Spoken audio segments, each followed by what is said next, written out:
आई भैया,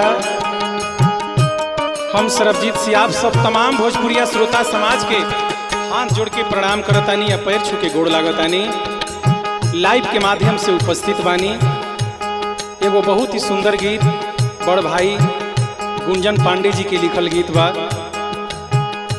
आदमी जेकरा से प्यार करेला ओकरा से इतना मोह हो जाला, इतना ओकर फिकिर हो जाला, चिंता हो जाला कि आदमी ओकरा के छोड़ल ना चाहेला। का गीत के भाव बा, आई सुनल जाओ। जब हम ना रहब ये बगिया में, जब हम ना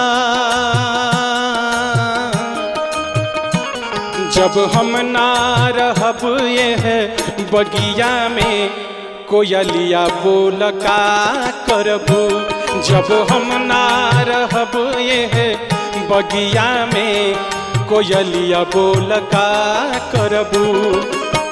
का करबू हो, का करबू हो, का करबू, का करबू हो, का करबू हो, का करबू। हमर हियावा बसेला तुहरा बोलिया में, कोयलिया बोल का करबू। जब हम ना रहब ये बगिया में, कोयलिया बोल का करबू।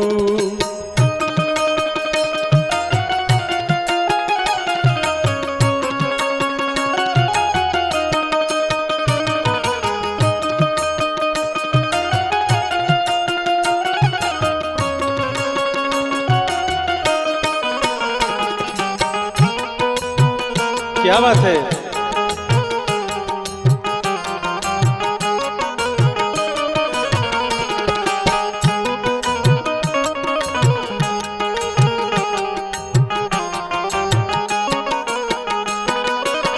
लागता कि सांस टूटी साथ छूटी जाई हो। रही हमरा नियर जब लेबू हम विदाई हो।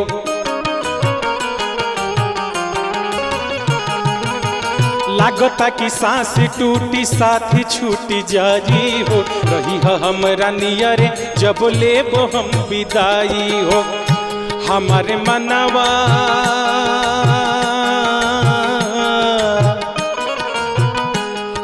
मनवा लगेला तोहरा संगिया में, हमारे मनवा लगेला तोहरा संगिया में, कोयलिया बोल का करबू। जब हम ना रहब ये बगिया में, कोयलिया बोल का करबू।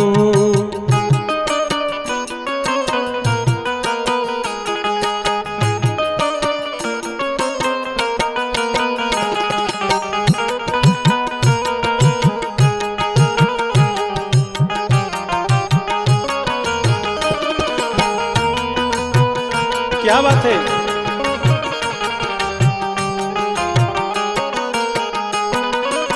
अंतिम भाव बा। बीतल समैया के बात ना भुलाई, चली जाइब कतही बाकी याद तुहरी आई।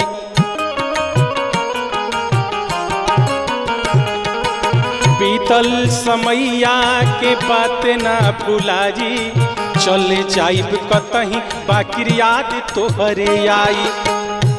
इहे चर्चा हो खता गाँव गलिया में, इहे चर्चा हो, इहे चर्चा हो खता गाँव गलिया में, कोयलिया बोल का करबू। जब हम ना रहब ये बगिया में, कोयलिया बोल का करबू। जब हम ना रहब ये बगिया में, कोयलिया बोल का करबू। का करबू हो, का करबू हो, का करबू, का करबू हो, का करबू हो, का करबू। जब हम ना रहब ये बगिया में, कोयलिया बोल का करबू। जब हम ना रहब ये बगिया में, कोयलिया बोल का करबू।